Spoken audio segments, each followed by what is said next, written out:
बिहार में रैलियों का दौर शुरू हो चुका है। चुनावपूर्ण माहौल को अपने पक्ष में करने के लिए भारतीय जनता पार्टी के नेताओं ने कमर कस ली है। इसी क्रम में पीएम मोदी ने जहां लोगों से बड़ी अपील की है, तो वहीं केंद्रीय मंत्री अमित शाह ने कार्यकर्ताओं को टास्क देकर चुनावी रण में उतार दिया है। यानी एक नेता अपील कर रहा है तो दूसरा सीधा एक्शन मोड में नजर आ रहा है।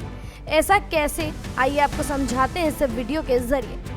दरअसल केंद्रीय मंत्री अमित शाह बिहार दौरे पर थे और इस दौरान पार्टी नेताओं के साथ ताबड़तोड़ बैठक कर रहे थे। किसी को टास्क दे रहे थे तो किसी से विधानसभा के वोटों का हिसाब किताब मांग रहे थे। नतीजा ये हुआ कि सभी कार्यकर्ताओं और नेताओं को न सिर्फ चुनाव बल्कि बूथ जीतने का भी टास्क दे दिया गया है। जानकारी के मुताबिक इस बैठक में अमित शाह ने चुनाव को ध्यान में रखते हुए संगठन को मजबूत करने, उम्मीदवारों के चयन और चुनाव की रणनीति जैसे विषयों पर विस्तार से बात की। अमित शाह ने कार्यकर्ताओं को बिहार विधानसभा चुनाव 2025 में हर हाल में एनडीए की जीत सुनिश्चित करने का भी टास्क थमा दिया।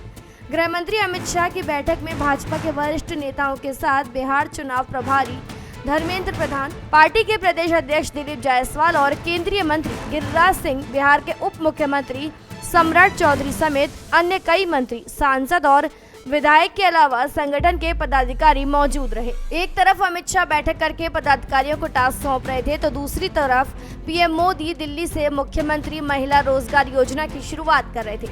मतलब साफ है कि बीजेपी की ओर से दो सबसे बड़े चेहरों को अलग अलग तरीके से मैदान में उतार दिया है। पीएम मोदी ने महिलाओं से बड़ी अपील की है। उन्होंने कहा है कि राजद को फिर से सत्ता में नहीं लौटने देना है। ऐसे में इतना साफ है कि बिहार चुनाव में पीएम मोदी की अपील और अमित शाह के निर्देश को ध्यान में रखते हुए बीजेपी के कार्यकर्ता घर घर पहुंचेंगे। ऐसा नहीं है कि अमित शाह सिर्फ पटना तक ही सीमित है। उन्होंने चंपारण और सारण क्षेत्र के वरिष्ठ भाजपा कार्यकर्ताओं के साथ आगामी चुनाव को लेकर बैठक की और आवश्यक निर्देश दिए। इन क्षेत्रों के 10 संगठनात्मक जिले के 45 विधानसभा क्षेत्रों के कार्यकर्ता बैठक में शामिल हुए।